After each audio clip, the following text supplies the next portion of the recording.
사사기 3장. 가나안 전쟁을 전혀 겪어본 일이 없는 모든 이스라엘 백성을 시험하시려고 주님께서 그 땅에 남겨두신 민족들이 있다. 전에 전쟁을 겪어본 일이 없는 이스라엘 자손의 세대들에게 전쟁이 무엇인지 가르쳐 알게 하여 주려고 그들을 남겨두신 것이다. 그들은 바로 블레셋의 5 통치자와 가나안 사람 모두와 시돈 사람과 히위 사람이다. 히위 사람은 바알 헤르몬 산으로부터 저 멀리 하맛 어귀에까지 이르는 레바논 산에 사는 사람들이다. 주님께서 이스라엘 자손을 시험하셔서 그들이 과연 주님께서 모세를 시켜 조상들에게 내리신 명령에 순종하는지 순종하지 않는지를 알아보시려고 이런 민족들을 남겨놓으신 것이다. 그래서 이스라엘 자손은 가나안 사람과 헷 사람과 아모리 사람과 브리스 사람과 히위 사람과 여부스 사람과 함께 섞여 살았다. 그리고 이스라엘 자손은 그 여러 민족의 딸을 데려다가 자기들의 아내로 삼았고 또 자기들의 딸을 그들의 아들에게 주었으며 그들의 신들을 섬겼다. 이스라엘 자손이 주 하나님을 저버리고 바알과 아세라를 섬겨 주님께서 보시기에 악한 일을 저질렀다. 주님께서 이스라엘 백성에게 크게 분노하시고 그들을 메소포타미아 왕 구산 리사다임의 손에 넘겨주셨다. 이스라엘 자손이 구산 리사다임을 8해 동안 섬겼다. 이스라엘 자손이 주님께 울부짖으니 주님께서 그들을 구하여 주시려고 이스라엘 자손 가운데서 한 구원자를 세우셨는데 그가 곧 갈렙의 아우 그나스의 아들인 온니엘이다. 주님의 영이 그에게 내리니 온니엘은 이스라엘의 사사가 되어 전쟁터에 싸우러 나갔다. 주님께서 메소포타미아 왕 구산 리사다임을 온니엘의 손에 넘겨주셨으므로 온니엘은 구산 리사다임을 쳐서 이길 수 있었다. 그 땅은 그나스의 아들 온니엘이 죽을 때까지 40년 동안 전쟁이 없이 평온하였다. 이스라엘 자손이 다시 주님께서 보시기에 악한 일을 저질렀다. 그들이 이렇게 주님께서 보시기에 악한 일을 저질렀기 때문에 주님께서는 모압 왕 에글론을 강적이 되게 하여서 이스라엘을 대적하게 하셨다. 에글론은 암몬 자손과 아말렉 자손을 모아 이스라엘을 공격하고 종려나무 성읍인 여리고를 점령하였다. 그래서 이스라엘 자손이 18해 동안이나 모압 왕 에글론을 섬겼다. 이스라엘 자손이 주님께 울부짖으니 주님께서 그들에게 한 구원자를 세우셨는데 그가 곧 베냐민 지파 게라의 아들인 왼손잡이 에훗이다. 이스라엘 자손은 에훗을 시켜 모압 왕 에글론에게 조공을 보냈다. 그러자 에훗은 길이가 한 자쯤 되는 양쪽에 날이 선 칼을 만들어서 오른쪽 허벅지 옷 속에 차고 모압 왕 에글론에게 가서 조공을 바쳤다. 에글론은 살이 많이 찐 사람이었다. 에훗은 조공을 바친 뒤에 그 조공을 메고 온 사람들을 돌려보냈다. 그러나 에훗 자신은 길갈 근처 돌 우상들이 있는 곳에서 되돌아와 에글론에게 임금님, 제가 은밀히 드릴 말씀이 있습니다 하고 아뢰었다. 왕이 모시고 섰던 부하들에게 물러가라고 명령하자 그들은 모두 물러갔다. 에훗이 왕에게 다가섰을 때에 마침 왕은 시원한 그의 집 다락방에 홀로 앉아 있었다. 에훗이 임금님께 전하여 드릴 하나님의 말씀이 있습니다 하니 왕은 자리에서 일어섰다. 그때에 에훗은 왼손으로 오른쪽 허벅지에서 칼을 뽑아 왕의 배를 찔렀다. 칼자루까지도 칼날을 따라 들어가서 칼끝이 등 뒤로 나왔다. 에훗이 그 칼을 빼내지 않았으므로 기름기가 칼에 엉겨 붙었다. 에훗은 현관으로 나가 뒤에서 다락방 문을 닫고 걸어 잠갔다. 에훗이 나간 뒤에 그의 부하들이 와서 다락방 문이 잠겨 있는 것을 보고 왕이 그 시원한 다락방에서 용변을 보고 있다고 생각하였다. 그러나 오랫동안 기다려도 왕이 끝내 다락방 문을 열지 않으므로 열쇠를 가져다가 문을 열고 보니 왕이 죽은 채로 바닥에 쓰러져 있었다.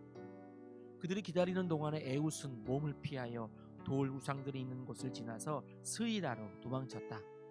그가 그곳에 이르러 에브라임 산간지방에서 소집 나팔을 불자 이스라엘 자손이 그를 따라 산간지방에서 쳐내려갔다. 에훗이 그들을 앞장섰다. 나를 따르라. 주님께서 너희 원수 모압을 너희 손에 넘겨주셨다. 그가 이렇게 외치자 그들이 에훗을 따라 내려가 모압으로 가는 요단강 나루를 점령하고 한 사람도 건너가지 못하게 하였다. 그때에 그들이 쳐 죽인 건장하고 용맹스러운 모압 군인의 수는 모두 10,000명이나 되었는데 한 사람도 도망치지 못하였다. 그날 모압은 굴복하여 이스라엘의 통치를 받게 되었고 그 뒤로 그 땅에는 80년 동안 전쟁이 없이 평온하였다. 에훗 다음에는 아낫의 아들 삼갈이 사사가 되었다. 그는 소를 모는 막대기만으로 블레셋 사람 600명을 쳐 죽여 이스라엘을 구하였다. 사사기 4장. 에훗이 죽은 뒤에 이스라엘 자손은 다시 주님께서 보시는 앞에서 악한 일을 저질렀다. 그래서 주님께서는 하솔을 다스리는 가나안 왕 야빈의 손에 그들을 내주셨다. 그의 군 지휘관은 이방인의 땅 하로셋에 사는 시스라였다. 야빈은 철병거 900대를 가지고 있었으며 20년 동안 이스라엘 자손을 심하게 억압하였다. 그래서 이스라엘 자손은 주님께 울부짖었다. 그때의 이스라엘의 사사는 랍비돗의 아내인 예언자 드보라였다. 그가 에브라임 산간 지방인 라마와 베델 사이에 있는 드보라의 종려나무 아래에 앉아 있으면 이스라엘 자손은 그에게 나와 재판을 받곤 하였다. 하루는 드보라가 사람을 보내어 납달리의 게데스에서 아비노함의 아들 바락을 불러다가 그에게 말하였다. 주 이스라엘의 하나님이 분명히 이렇게 명하셨습니다. 너는 납달리 지파와 스불론 지파에서 10,000명을 이끌고 다볼산으로 가거라. 야빈의 군 지휘관 시스라와 그의 철병거가 그의 많은 군대를 기손 강가로 끌어들여 너의 손에 넘겨주겠다.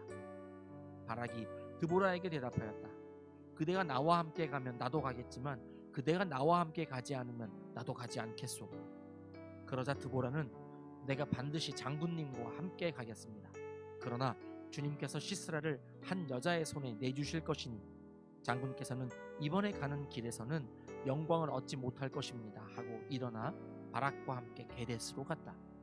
바락이 스불론과 납달리 지파를 게데스로 불러 모았다. 바락이 10,000명의 군사를 이끌고 쳐 올라갔고 드보라도 그와 함께 떠났다. 그런데 모세의 장인 호밥의 자손 가운데 헤벨이라고 하는 겐 사람이 동족을 떠나 게데스 부근에 있는 사은한님 상수리 나무 곁에 장막을 치고 살았다.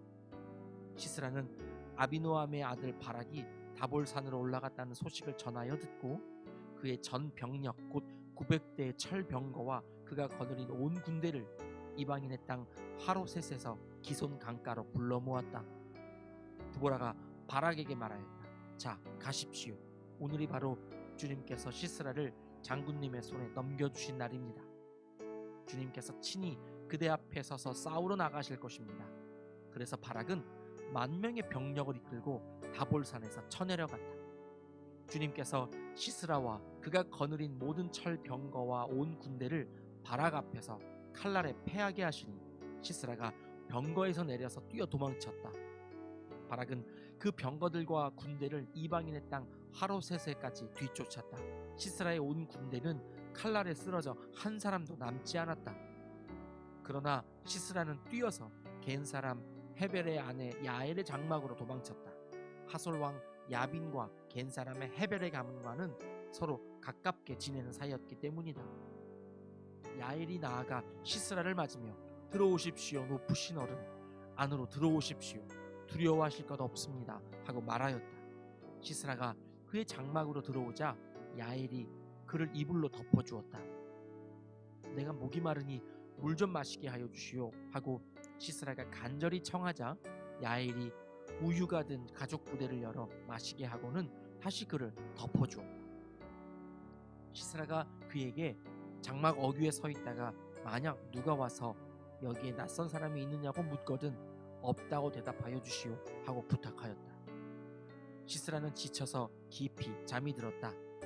헤벨의 아내 야엘은 장막 말뚝을 가져와서 망치를 손에 들고 가만히 그에게 다가가서 말뚝을 그의 관자놀이에 박았다. 그 말뚝이 관자놀이를 꿰뚫고 땅에 박히니 그가 죽었다. 바로 그때에 바락이 시스라를 뒤쫓고 있었다. 야엘이 나가서 그를 맞으며 그에게 말하였다. 어서 들어가십시오. 장군께서 찾고 계신 사람을 내가 보여드리겠습니다. 바락이 그의 장막으로 들어가 보니 시스라가 죽어 쓰러져 있고 그의 관자놀이에는 말뚝이 박혀 있었다. 이렇게 하나님이 그날에 이스라엘 자손 앞에서 가나안 왕 야빈을 굴복시키셨다. 이스라엘 자손은 점점 더 강력하게 가나안 왕 야빈을 억압하였고 마침내 가나안 왕 야빈을 멸망시켰다. 아멘.